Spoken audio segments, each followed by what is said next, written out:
नमस्कार दोस्तों, स्वागत है आपका हमारे YouTube चैनल पर। आज हम आपको धौलपुर के इतिहास से अवगत कराने वाले हैं।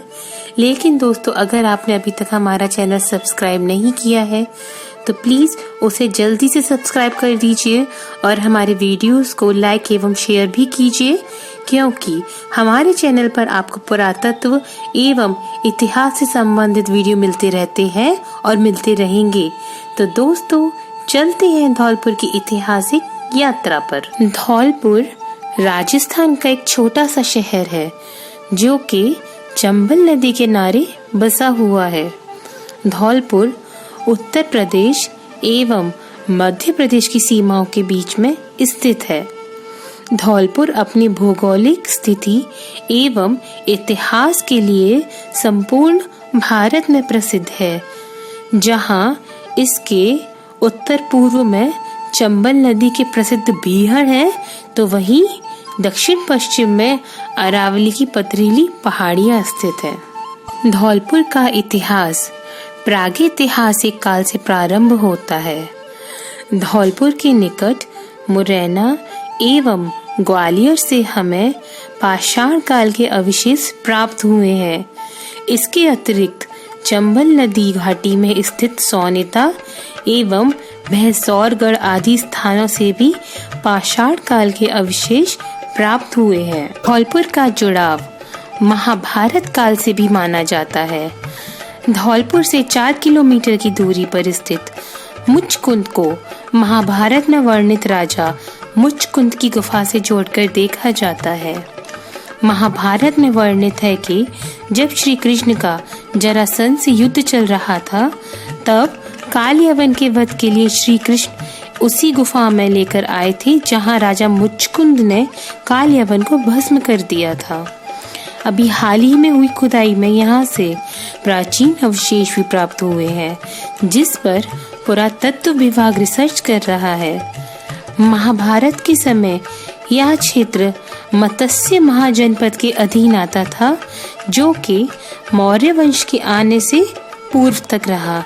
जब लगभग 3री सदी ईसा पूर्व में मौर्य साम्राज्य ने संपूर्ण भारत पर अपना अधिकार कर लिया था, तब धौलपुर भी इनके अधीन आ गया था। इसके बाद यह क्षेत्र लगभग प्रथम सदी ईसा पूर्व में कुषाण वंश के अधीन रहा। माना जाता है कि धौलपुर में स्थित शेरगढ़ दुर्ग को सबसे पहले कुषाण काल में ही राजा मालदेव ने बनवाया था। कुषाणों के बाद क्रमशः कई राज्यवंशों ने धौलपुर पर शासन किया। 8वीं सदी के आसपास इस क्षेत्र पर प्रतिहार वंश का शासन रहा। उनके बनवाए गए कई मंदिर आज भी यहाँ देखने को मिलते हैं, जिनमें धौलपुर के निकट मुरैना में स्थित बटेसर के मंदिर प्रसिद्ध हैं। इसके बाद यहाँ चौहान वंश का शासन स्थापित हुआ, जो लगभग 9वीं शताब्दी तक रहा। इनके बनवाए गए कई मंदिर यहाँ देखने को मिलते हैं, जिनमें प्रमुख रूप से धौलपुर जिले के बाड़ी कस्बे के निकट योगिनी मंदिर है। चौहान वंश के बाद यहाँ तोमर वंश का शासन स्थापित हुआ। ऐसा माना जाता है कि धौलपुर को उसका यह नाम तोमर वंश के शासक ढोलन देव से मिला। प्रारंभ में धौलपुर का नाम धवलपुरी था, जो बाद में धौलपुर हो गया। लगभग 12वीं सदी में तोमर वंश को हराकर करौली के जादौन वंश ने धौलपुर पर अधिकार कर लिया। लगभग सन 1120 ईस्वी में जादौन वंश के राजा धर्मपाल ने धौलपुर दुर्ग का पुनः निर्माण करवाया। इसके बाद भारत पर अफगान आक्रमण प्रारंभ हुए। इस तरह यह क्षेत्र लगभग 1194 ईस्वी में मोहम्मद गौरी के अधिकार में आ गया। इसके बाद यहाँ क्रमशः खिलजी, तुगलक एवं सैयद वंश का शासन प्रारंभ रहा। इसके बाद यहाँ एक और राजवंश का प्रादुर्भाव हुआ, किंतु सन 1502 में सिकंदर लोदी ने इस वंश के राजा विनायक देव को परास्त कर धौलपुर पर अधिकार कर लिया एवं यहाँ पर एक किलेदार नियुक्त कर दिया। दिल्ली के बादशाह इब्राहिम लोधी की मृत्यु के बाद धौलपुर के किलेदार मोहम्मद जैफून ने अपने आप को स्वतंत्र घोषित कर दिया। लगभग 1528 के आसपास मुगल बादशाह बाबर ने जुनैद को धौलपुर पर अधिकार करने भेजा, जिसमें वो सफल रहा। उसी समय की एक निशानी आज भी धौलपुर में मौजूद है और वह है मुगल गार्डन, जो कि जोर में स्थित है। बाबरनामे के अनुसार इसका निर्माण बाबर ने करवाया था। इस गार्डन को उस्ताद शाह मोहम्मद ने बनाया था। माना जाता है जब बाबर युद्ध करने जा रहा था तब उसने अपने सैनिकों को कहा था कि अगर वो युद्ध जीत गए तो उसी मुगल गार्डन में स्थित कमल सरोवर को पूरी शराब से भरकर सैनिकों को दे देंगे। इसके बाद 1540 के लगभग उत्तर भारत पर शेर शाह सूरी का शासन कायम हुआ। इस तरह से धौलपुर भी उसके अधीन आ गया।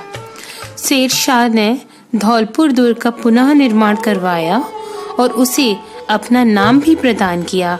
आज भी धौलपुर दुर्ग को शेरगढ़ के किले के नाम से जाना जाता है। इसके बाद एक बार फिर से मुगलों ने धौलपुर पर कब्जा कर लिया। मुगलों के वास्तु का एक और नमूना बाड़ी के निकट स्थित तालाब शाही में देखने को मिलता है। इसका निर्माण 1617 में शाहजहां ने करवाया था और यह स्थान शाहजहां का शिकारगाह था। सन 1761 में औरंगजेब की मृत्यु के बाद धौलपुर पर गुर्जर राजा कल्याण सिंह ने अधिकार कर लिया, किंतु बाद में वह भरतपुर के जाट राजा सूरजमल से परास्त हो गए। इस तरह धौलपुर अब जाट राजाओं के अधिकार में आ गया। 18वीं सदी में तृतीय एंग्लो मराठा युद्ध में अंग्रेजों ने मराठाओं एवं सिंधियाओं को परास्त किया। इस युद्ध में धौलपुर के जाट राजाओं ने अंग्रेजों का साथ दिया था, जिससे खुश होकर अंग्रेजों ने उन्हें गोहद का क्षेत्र दिया था 1804 में, किंतु 1805 में सिंधिया और अंग्रेजों के बीच हुई एक और संधि में गोहद पुनः सिंधियाओं को दे दिया गया। गोहद के जाट राजा कीरत सिंह को गोहद के बदले पुनः धौलपुर, बाड़ी एवं राजा खेड़ा का क्षेत्र दे दिया गया और 1806 में राजा कीरत सिंह धौलपुर आ गए।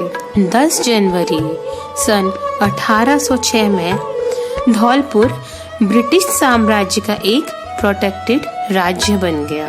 राजा कीरत सिंह के बाद क्रमशः बोहब सिंह, भगवंत सिंह, निहाल सिंह, महारानी सतेहा देवी, राम सिंह, उदयभान सिंह आदि धौलपुर के शासक रहे। इनके द्वारा बनवाए गए कई महल एवं मंदिर आज भी धौलपुर में मौजूद हैं, जिनमें प्रमुख रूप से सिटी पैलेस, निहाल टावर, शाही वावड़ी, मिलिट्री स्कूल आदि प्रमुख हैं। 7 अप्रैल सन 1949 को राजा उदयभान सिंह ने इंस्ट्रूमेंट ऑफ एक्सेशन पर हस्ताक्षर किए। इस तरह अब धौलपुर भारत गणराज्य का अंग बन गया। तो दोस्तों, ये था धौलपुर का इतिहास। हमें उम्मीद है आपको यह वीडियो ज़रूर पसंद आया होगा। दोस्तों, अगर आप घूमने फिरने के ट्रैवलिंग के शौकीन हैं तो आप हमारा ट्रैवल चैनल ट्रैवलर इंजीनियर को भी सब्सक्राइब कर सकते हैं, वहाँ भी आपको ज़रूर पसंद आएगा। दोस्तों, इस वीडियो को प्रस्तुत कर रही थी मैं आम्रपाली बंसल एवं इस वीडियो को बनाने में सहयोग दिया श्री अनुराग बंसल एवं जिन्होंने रिसर्च में सहयोग किया श्रीमती नीलम बंसल। तो दोस्तों, ऐसे ही वीडियोस देखने के लिए हमारा चैनल सब्सक्राइब करें। जल्दी हम आपके सामने प्रस्तुत होंगे इसी तरह की और रोमांचक वीडियो के साथ। धन्यवाद।